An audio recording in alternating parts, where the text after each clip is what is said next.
It's an important tradition in many American communities, big and small, Friday night lights. That's an informal term for the local high school football game. Big crowds come out to watch, and it's more than just the game on the field that entertains them. There are cheerleaders, marching bands, a taste of big-time sports. This week, a football team from Windsor will be part of all the hoopla. Holy Names will head across the border tomorrow to take on the University of Detroit Jesuit High School. Dan Hogan is the Knights head coach, and he joins us here in the studio. Good morning. Hi, Amy. How are you today? I'm well, but we don't have cheerleaders. We don't have sound makers. It's just you and I right now. That's okay. We'll have enough of that tomorrow night. And 2 weeks ago, we went over to Caledonia. It was about 2.5 hours outside of Detroit, and we had quite the experience. We got our butts whooped, but at the same time, too, you got 50 kids on the coach bus. Their eyes are wide open, never done that before. Across the border, we're driving in. People are tailgating. This is a high school football game. People are tailgating. There's 3 campuses, sunk-in stadium. There was 5,000 fans, as well as band, student section, just the whole experience. And I had a lot of parents come up to me and thank me, and we're going to give it a go again on Friday against Jesuit. Hopefully the outcome is a little bit better. But I think my goal, especially at Holy Names, and this is something that you're not going to remember what you did on a math test, but you're going to remember what you did on a Friday night when you went into a stadium and in a hostile environment and played the game. We want to have our kids have the best football experience possible. So that's what we're trying to do at Holy Names. What do you hear from the players about how big of a deal this is for them? They look forward to it. We use it as somewhat of an incentive. So throughout the year, like back when I played, I would show up in August and play football.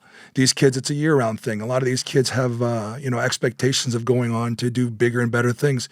Just this past weekend, Sunday afternoon, Theo Johnson lined up for the New York Giants, former Holy Names kid, and then Cyrus McGarrell was on the Northern Illinois team that beat Notre Dame in Notre Dame, and we were at that game.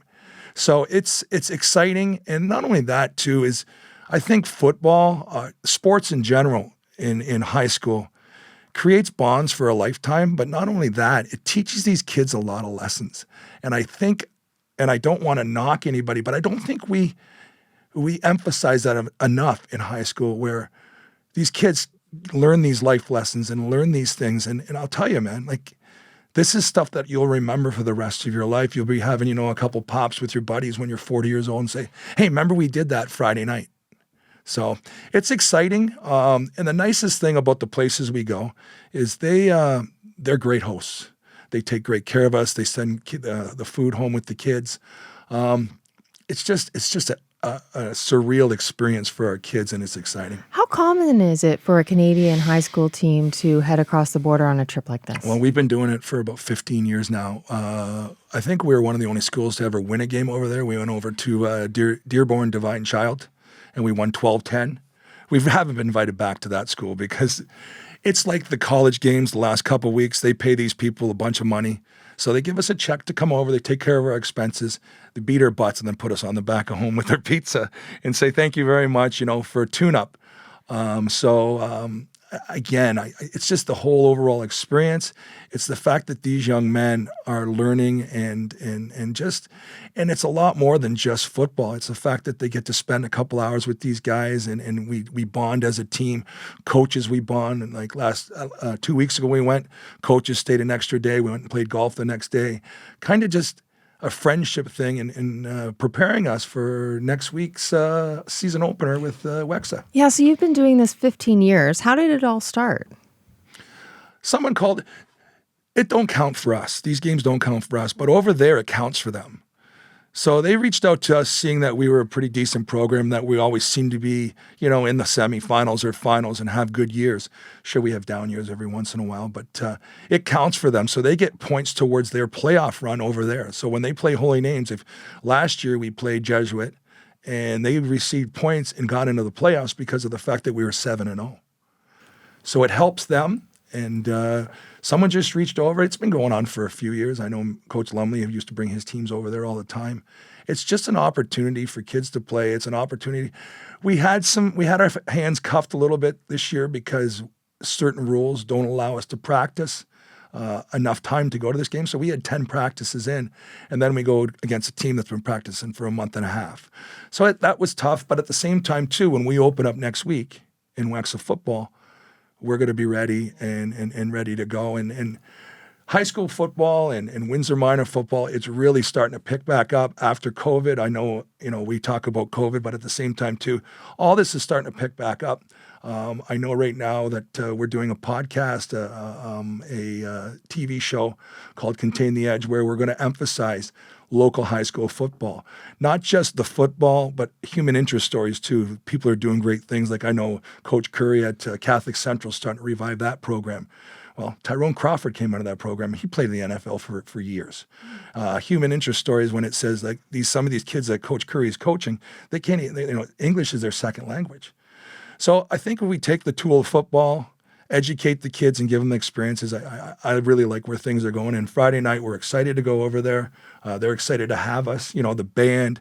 We go Wexa football, we just throw the ball on the field and we play. Over there, you get a primer where it tells you where you got to be at what time and how you got to do it. And it teaches the kids that, hey, man, there's a lot more to this game and a lot more. If you want to excel in it and go forward, you can do that.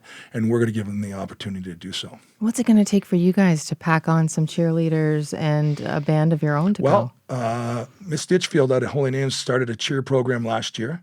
I think she had about 30 kids, so we had cheerleaders. If you come out to Holy Names on a Thursday or Friday night when we play, we emphasize the whole experience. So when you walk in, we've got someone playing music. We've got an announcer. We've got the scoreboard. Our facilities are great. I just hope we can utilize them a lot better. Yeah, because it's great to go over there, but why not learn something from that and bring that here? My girlfriend lives over there, and sometimes on a Friday night, I look at her, I say, listen, I'll be back in a couple hours. And I go to a game, I don't know anybody on the field, but the experience, the atmosphere, the band, like I'm talking, my feet are going, and I'm enjoying the whole atmosphere. It's something that, hey, I'm not saying I'm an old man, but I remember when I went to high school football, Windsor Stadium used to be filled. There was 4,000 people. And that's what we want to do. We want to let people know, like, it's $180, $200 to go watch the Lions play, and that's exciting football. But if you want entertainment for your buck, $5 to get in a game, and then you get to see these young kids play and work hard, it's not a bad idea to spend $5 and, to take a Friday night, take your kids, take them out to the game, experience what it is. It's great atmosphere. What kind of fan support do you expect to have over there? Are you bringing fans with you? We do travel. We've got the link for fans to get tickets. So if anybody wants to go, you go to Detroit Jesuit link. You can come and watch the game. We're playing at Jesuit this year. Last year we played at Hazel Park High School. Jesuit has a bit of a down year this year. So there'll be about 1,000 people there. But there'll be the student section. There'll be the band there. We're going to play right at Jesuit. It's a little bit of a landlocked school, so the stadium isn't that big. But it's just a great experience. And again, our kids are excited for it. Yeah, I imagine you also have to play by American football rules. Yes. Is it hard to switch over? Well, Friday night, as soon as that game's over, we got to get ready for Wexa next week that kicks off, and we go right to the Canadian rules. So when we come in the summer, it's strictly American ball. So we play the 4-down ball, the no yards. We have to make the field a little bit smaller. So we do all that, and then as soon as Friday night's over, boom, it's Canadian ball again, and we get ready for Wexa. All right. Dan, good luck, and thank you. Thank you for your time. I appreciate you having us on.